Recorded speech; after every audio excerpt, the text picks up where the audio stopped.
Joining me now, Sky News contributor Chris Uhlmann.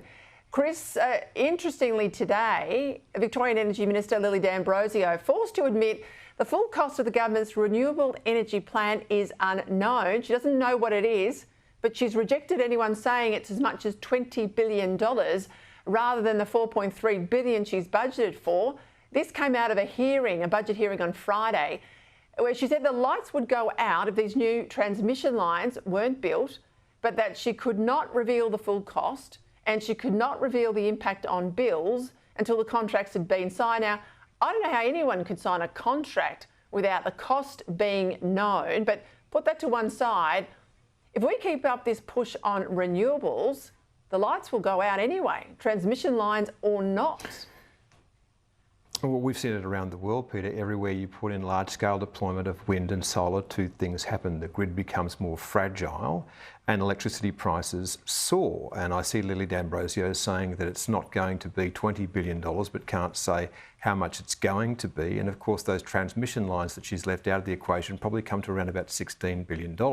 So what do we know about that? We know that 9% of your electricity bill is the transmission costs. Once those are decided and set in stone by the regulator, then they get a regulated rate of return. That's 9% of your electricity bill. They can only go up. That is the only direction in which they are heading.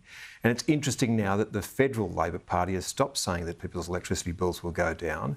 But the great lie in all of this has to be exposed, and that is it will be neither greener nor cheaper, and the system will certainly be more fragile. That's the energy future, which is on offer because of the policy decisions of state and federal governments. And all the while, Chris, state and federal, there's a whole lot of Mickey Mouse accounting. The Victorian Treasurer has revealed the government will save, this is, as I say, Mickey Mouse accounting, $3.3 billion because they're going to use AI and automation to free up the time of public servants, get them off the repetitive sort of tasks. Now, forget all the other things in a modern economy that we need good and reliable energy for, but it feels like no one in Parliament anywhere, state or federal, really understands this worldwide race on AI. It's underway.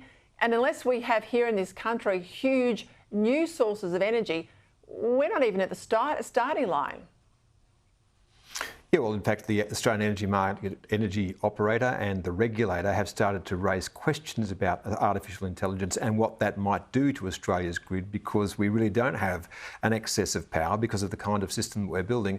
So let's try to put some of these things in perspective, Peter. What kind of energy demand might an artificial intelligence data centre bring? Well, 1 gigawatt is a term that's been bandied around in the United States. That's for a big one. So imagine a city the size of Melbourne.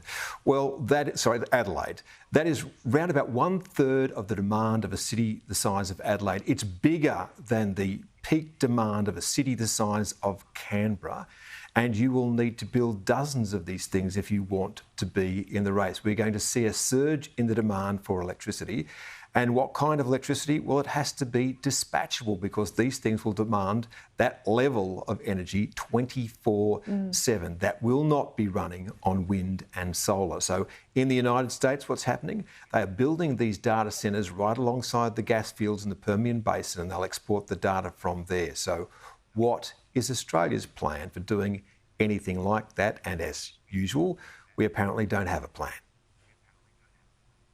No, we're going to make budget savings, though, from AI capacity we can't even turn on, but we'll leave that for a moment. You had a great column, a terrific column on the weekend in the Oz, and you pointed out how young people and climate change activists are living some sort of lie. You're spot on. I guess the problem is, Chris, if you look at the recent election, most of them are drifting away from the two big parties of government. How do we get young people to understand that almost everything in the world that helps them pay their way, that gives them the magnificent standard of living we have in Australia, comes from a budget that's underpinned by fossil fuels?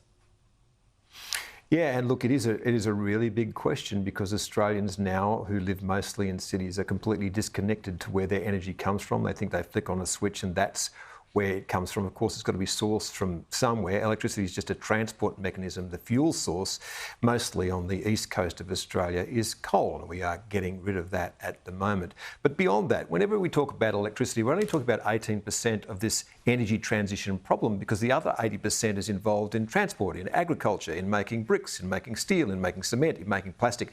There's literally nothing that you can see in the built environment around you that does not have some of that actually embedded in its industrial production. Even the food that you eat, if they've used synthetic fertiliser, comes from fossil fuel. It comes from natural gas, getting the nitrogen out of the atmosphere to make that fertiliser. Look, the way I describe it to people is that my grandfather was born in 1899 in Brisbane into a house that had no electricity and no running water and no indoor toilet. There were no cars on the streets. There were no planes in the sky. When he died in 1967, we were 2 years away from the moonshot. That's the greatest leap forward in human history. And what drove it? Fossil fuel. Yeah, that's such a sage reminder that we are on the cusp of either grasping our future, Chris, or absolutely sending our nation backward. Related to that, and you and I often say energy security is national security. Scott Morrison bought into the whole debate about defence. We know the US want us to lift it to 3.5. The government's struggling to get much above 2, and Anthony Albanese wants to get to 2.3. There's a survey out today that says 57%, almost 60% of Australians say they support an increase to defence spending.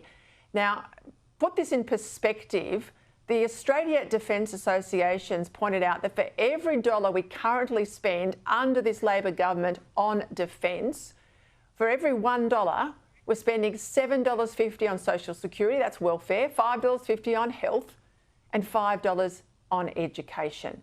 Any wonder people are demanding this money's got to be increased? Yeah, Peter, and the other thing that really gets me about this is a lot been made recently of Pete Hegseth, the US Defence Secretary, talking about Australia lifting its defence spending to 3.5%. But I think that all that's really being asked of the Albanese government is that it is as good as its own words. And if you listen to what this government says, we are now in the worst strategic circumstances since the Second World War. And yet the defence spending that they're talking about is mostly back-ended. So, yes, they are going to lift defence spending, but not really at the moment. It will be done over the course of the next decade. So spending that this government doesn't really have to worry about in the short term.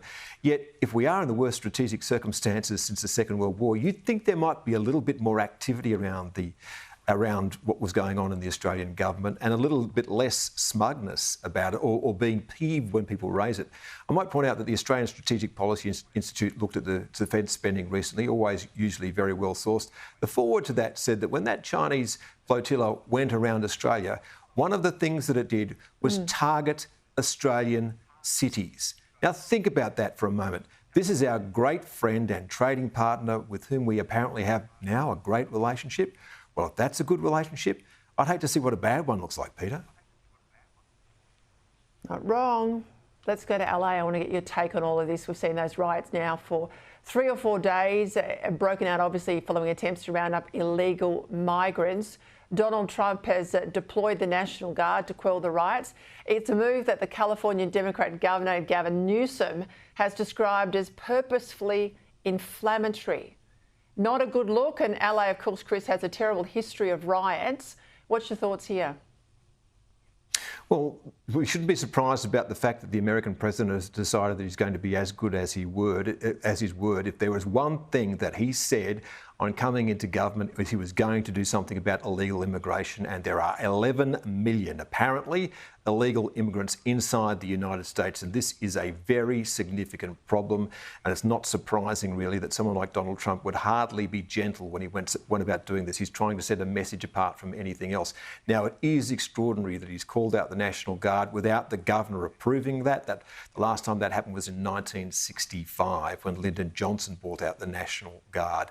So yes, this is unusual, and I think there's an enormous amount of politics going down here. Don't forget that Gavin Newsom will most likely be one of the key contenders for the Democratic selection at the next election, and Donald Trump knows that. So I think that what we're seeing here is in part policy that the president said he would do, and very much politics. It's also flicking the switch and away from the conversation all last week between the President and Elon Musk. But I do think his position on immigration's got, I think, widespread popular support in the States. We'll leave it there. Thanks, Chris.